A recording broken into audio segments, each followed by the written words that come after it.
7. Ma questa battaglia è ben lungi dall'essere conchiusa anche nell'Unione Sovietica. Da una parte l'ascesa grandiosa dell'economia socialista, il rapido estendersi della democrazia proletaria, l'emergere delle masse di molte personalità notevoli e lo sviluppo dell'umanesimo proletario nella prassi del popolo lavoratore e dei suoi capi. Sono tutti fatti che esercitano una potente azione rivoluzionaria sulla coscienza dei migliori intellettuali del mondo capitalistico. D'altra parte, vediamo che la nostra letteratura sovietica non ha ancora completamente superato i residui delle tradizioni della borghesia decadente, residui che ostacolano il suo sviluppo. Si può dire anzi che alcuni scrittori non si sono impegnati con sufficiente decisione nella via che conduce a un vero superamento di tali residui. La discussione sul naturalismo e il formalismo organizzata dall'Unione degli scrittori lo rivela nel modo più chiaro. Nonostante la grande chiarezza degli articoli della Pravda, la discussione ha appena sfiorato e le questioni di principio concernenti il naturalismo e il formalismo. Che Olesa abbia trovato Joyce più interessante di Gorky dal punto di vista formale è un fatto che indica chiaramente come il problema della forma sia restato finora poco chiaro per alcuni scrittori, i quali, impacciati da tradizioni borghesi o bogdanoviane, continuano a confondere la forma con la tecnica e del rapporto tra le questioni formali e l'approfondimento ideologico, la liquidazione dei residui borghesi nella concezione generale del mondo, non si è praticamente nemmeno parlato. E quando pure se ne è parlato, lo si è fatto una forma volgare che poteva solo contribuire alla confusione dei problemi. Alludiamo al fatto che qualcuno ha individuato nel naturalismo e nel formalismo indirizzi direttamente ostili al potere sovietico.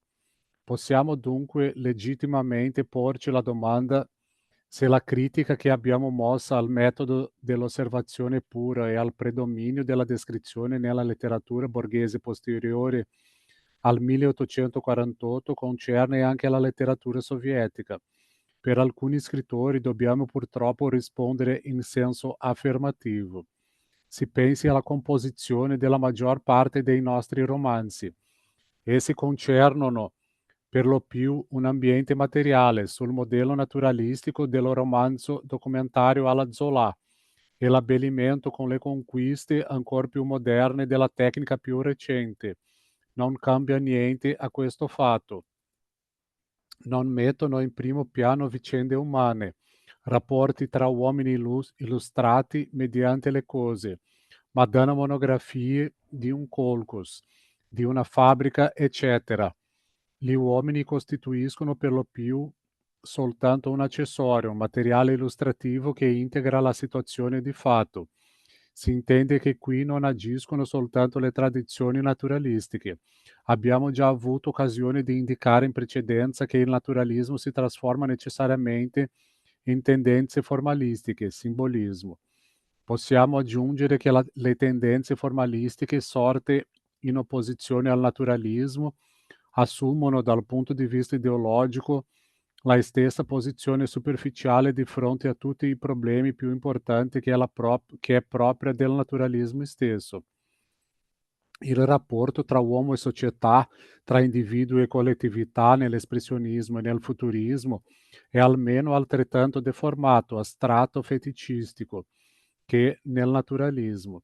E la corrente pseudo-realistica dell'imperialismo post-bellico, la Neue Sachlichkeit, costituisce forse col suo tentativo di rinnovare, impoverendola, la letteratura documentaria, un'eredità ancor più dannosa del vecchio naturalismo, poiché la signoria delle cose sugli uomini impregna queste nuove tendenze formalistiche e pseudo-realistiche, in forme se possibili ancora più gravi, più aride, più inumane.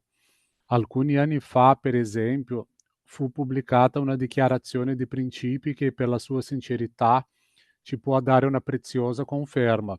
Il suo tenore è il seguente: il giornale mi diede l'intervista come metodo di lavoro. Lo studio dei romanzi della Covaia Ampa rinfocolò il mio interesse per la biografia delle cose. Per qualche tempo mi sembrò che una cosa di cui si seguono le peregrinazioni attraverso le mani degli uomini possa raccontare intorno ad un'epoca molto di più di un romanzo psicologico. Il corsivo è mio, George Lukács.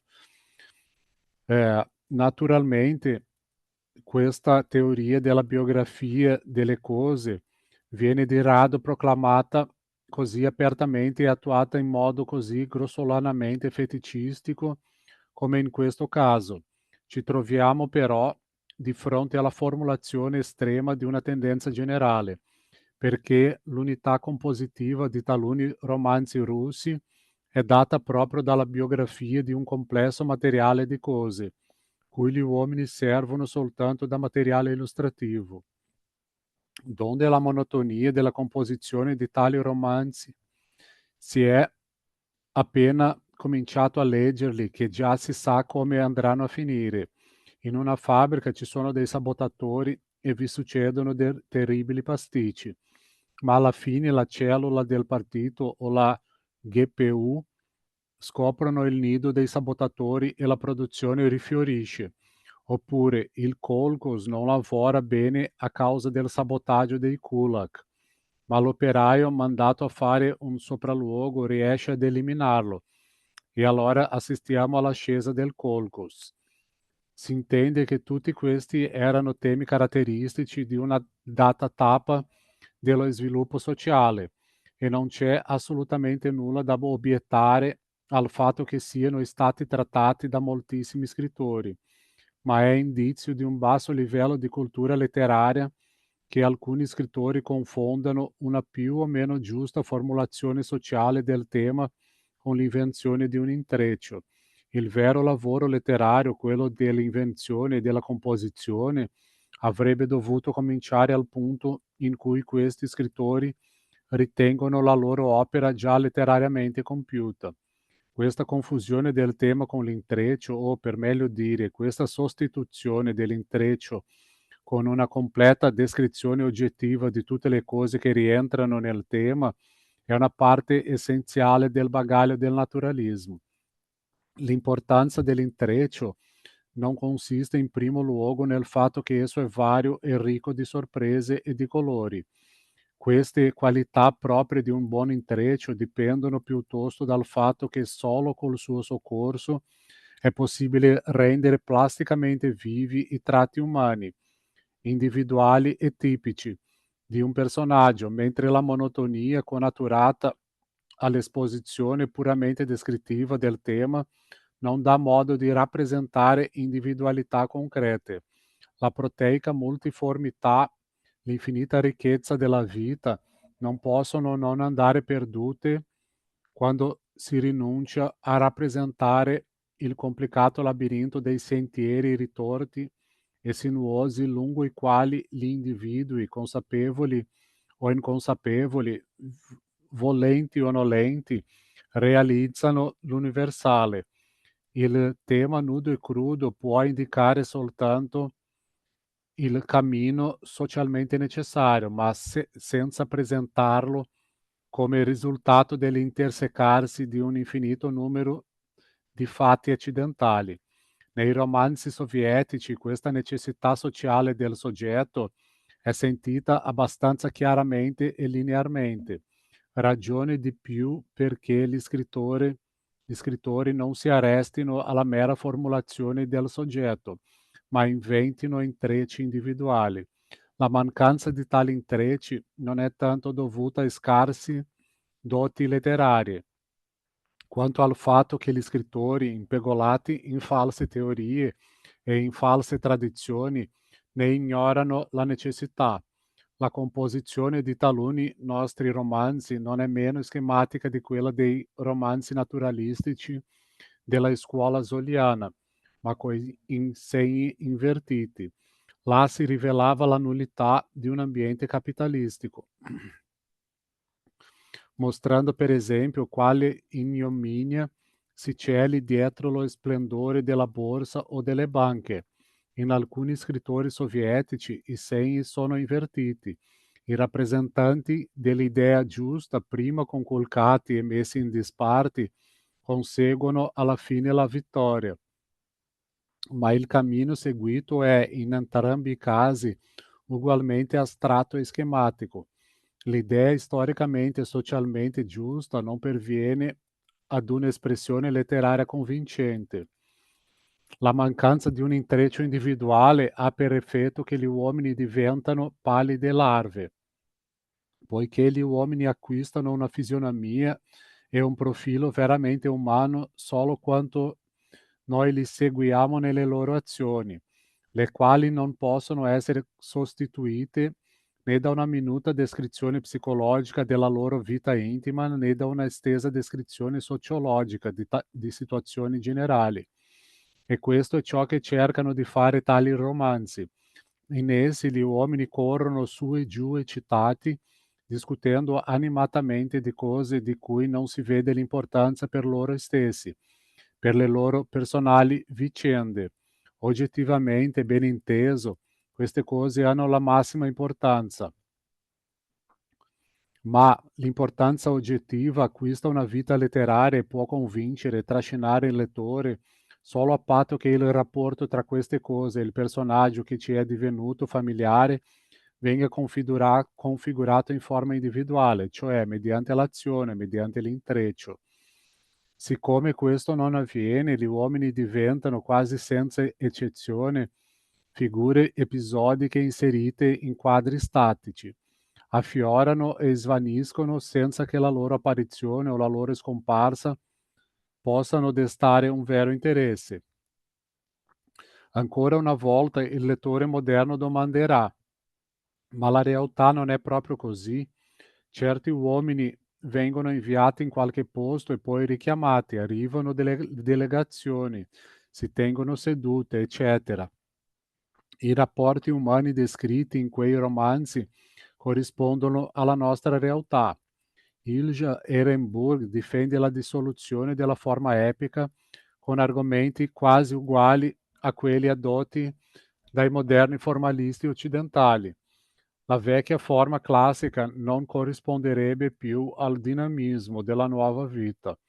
È sintomatico che per il formalismo della concezione e dell'argomentazione che lo stesso dinamismo della vita debba contraddistinguere in un caso il caos della putrefazione capitalistica e nell'altro la costruzione del socialismo e il sorgere dell'uomo nuovo.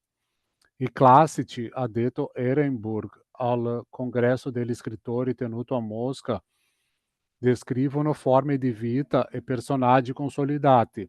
Noi descriviamo la vita nel suo movimento. Perciò l'applicazione della forma classica a un romanzo della nostra epoca richiede da parte dell'autore l'impiego di falsi collegamenti e soprattutto di false soluzioni, la diffusione delle corrispondenze, degli schizzi, il grande interesse dell'artista per gli uomini vivi, l'uso di tutti questi appunti stenografici, interviste, protocolli e diari, tutto ciò non è dovuto al caso. Questa è, punto per punto, la descrizione dello stile di Dos Passos fatta da Sinclair Lewis. E abbiamo già risposto allora a questa obiezione. Sì, la superficie della vita appare proprio così, ma non è mai apparsa altrimenti e gli scrittori borghesi, che non andarono al di là di essa, non riuscirono mai a destare un vero interesse per i propri personaggi, ridotti a figure episodiche. Si prenda un semplice episodio tratto dall'opera di un grande scrittore, come la morte di Andrei Bolkonsky in Guerra e Pace. Il ferito viene operato nella stessa camera in cui si sta amputando una gamba a Anatoly Kuragan. poi viene trasportato a Mosca e alloggiato per caso proprio in casa Rostov. Ma la realtà è fatta così? Sì, può essere fatta così se il grande scrittore utilizza i casi della vita per esprimere l'umana necessità dei suoi personaggi. Ma per far questo egli deve contemplare la vita con uno sguardo che non si limiti a descrivere la superficie esteriore, né a mettere astrattamente in rilievo fenomeni sociali anche se esattamente percepiti, ma scorga tra questi e quella il rapporto di dipendenza che li unisce, concentrandolo in un intreccio che ne sia la sintesi poetica. Questa esigenza è soffocata dalla generale decadenza ideologica della classe borghese. La curiosa contraddizione della nostra situazione letteraria consiste nel fatto che la vita solleva sempre più perentoriamente tali problemi, mentre una parte della letteratura si aggrappa con tenacia degna di miglior causa a quella superficialità eretta a metodo che è propria della letteratura borghese decadente. Diciamo una parte della letteratura, e naturalmente, per fortuna, non tutta. Gli scrittori russi più notevoli sentono la necessità di approfondire la rappresentazione della nuova vita e tendono sempre più intensamente a creare intrecci individuali. Questo intento è particolarmente evidente nelle opere di Fadeev. Il problema non è un problema letterario in senso stretto. Quest'arte episodica non è assolutamente in grado di rappresentare l'uomo nuovo. Dobbiamo sapere e intuire esattamente dove è uscito questo uomo e come si è sviluppato, come ha potuto diventare quello che è. La descrizione del passato e quella del uomo nuovo già fatto come immagini contrastanti e antagonistiche, restano letterariamente triviali e questa trivialità non si sopprime rivestendola di forme fantastiche, presentandola come il misterioso risultato di ignote premesse. Così la figura del rosso nella centrale idroelettrica della Saginga suscita al suo primo apparire un vivissimo interesse, ma siccome la Saginga non racconta come il rosso abbia potuto diventare quello che è, né permette alle sue interessanti qualità di esplicarsi in un intreccio individuale, l'interesse si spegne. Al posto della trivialità incolore abbiamo una trivialità scintillante e variopinta.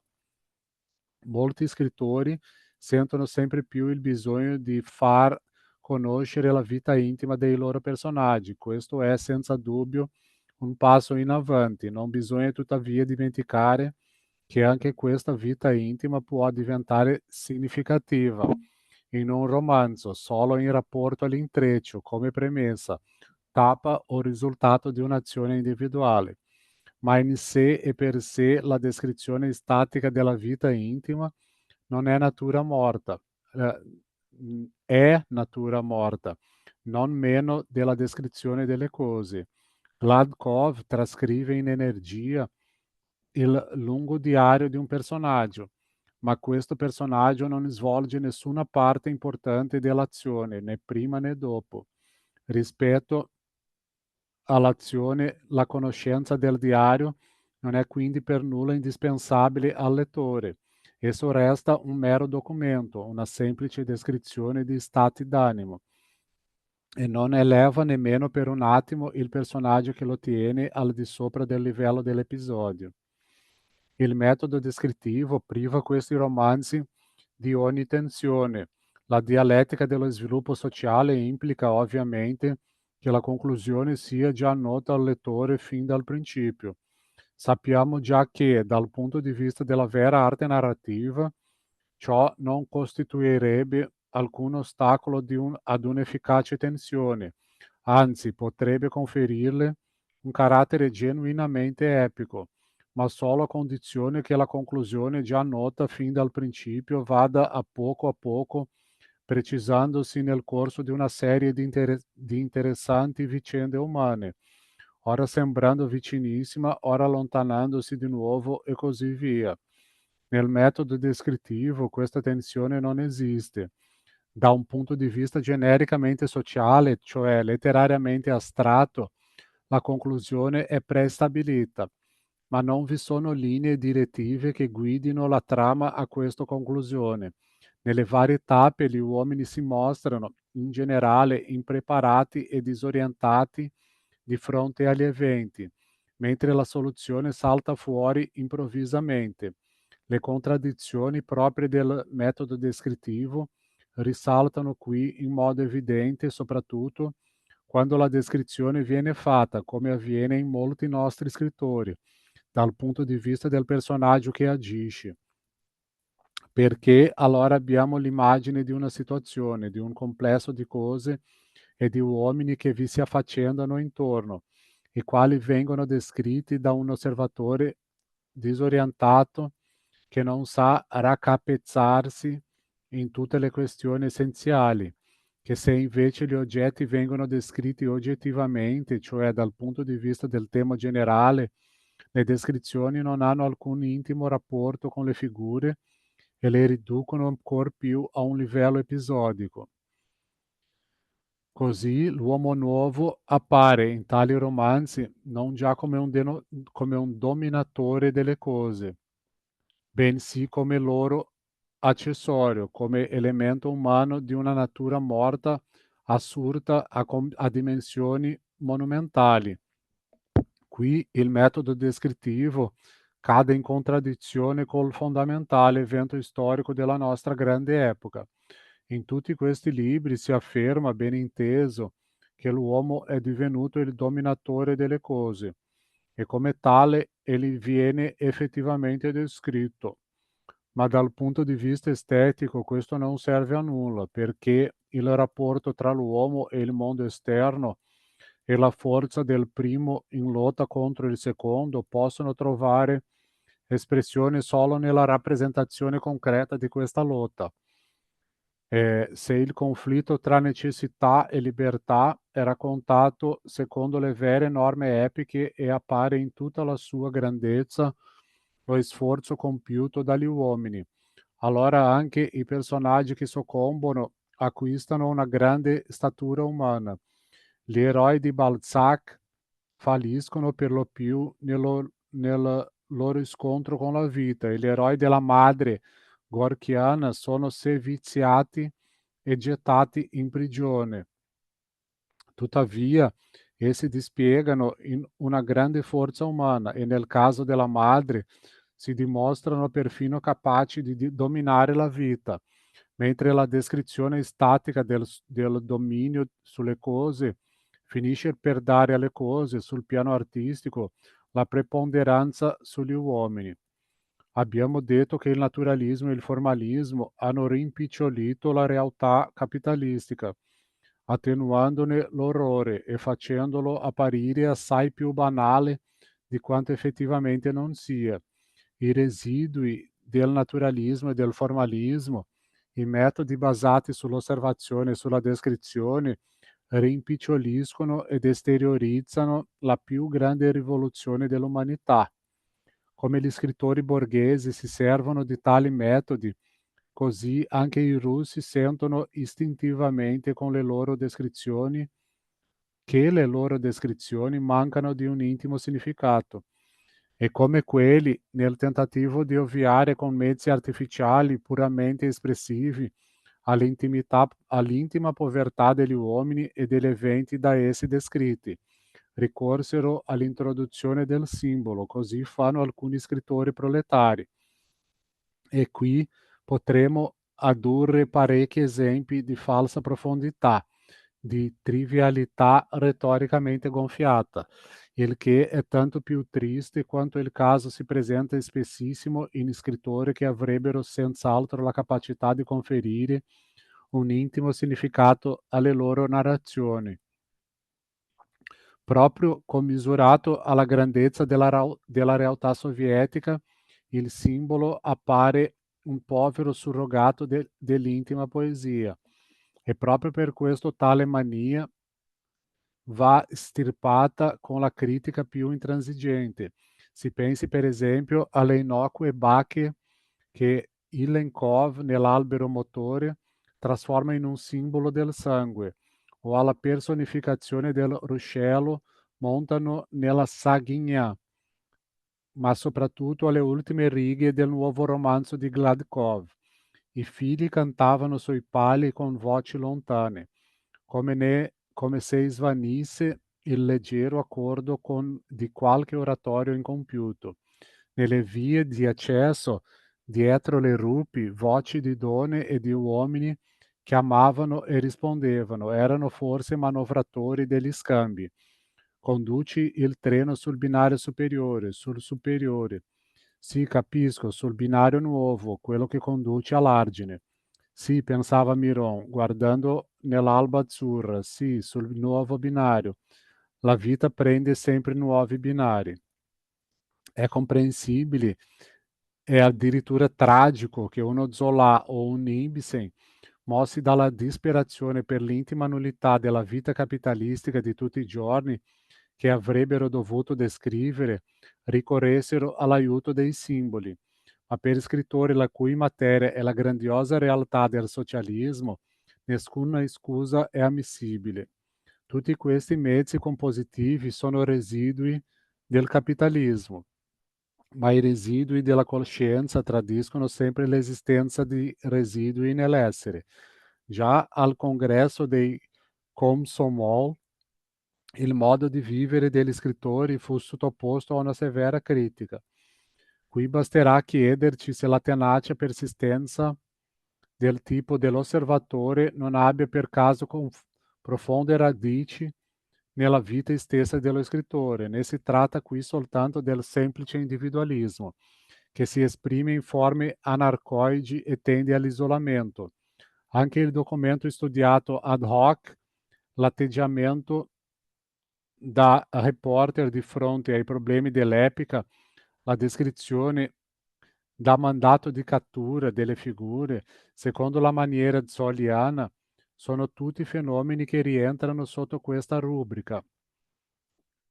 Essi mostrano che certi scrittori russi non attingono ancora alla ricca sorgente della vita vissuta, che può produrre grandi creazioni artistiche, ma raccolgono e ordinano osservazioni con intenti determinati per esporle in seguito in forma puramente giornalistica oppure adornate da un orpello lirico simbolico. Ci sono, ben inteso, non pochi scrittori che compongono in modo ben diverso, ma se si esaminasse il fondamento d'esperienza da cui essi desumano i loro contenuti, si riscontrerebbe un atteggiamento completamente diverso nei confronti della vita stessa. Basterà accennare all'arte e alla vita di Solovyov. Così, anche nell'Unione Sovietica, il dilemma partecipare o osservare, narrare o descrivere è un problema di rapporto dello scrittore con la vita. Ma ciò che per un Flaubert era una situazione tragica è nell'Unione Sovietica un semplice errore, un residuo non ancora superato del capitalismo. Non è stato ancora superato, ma può esserlo e lo sarà.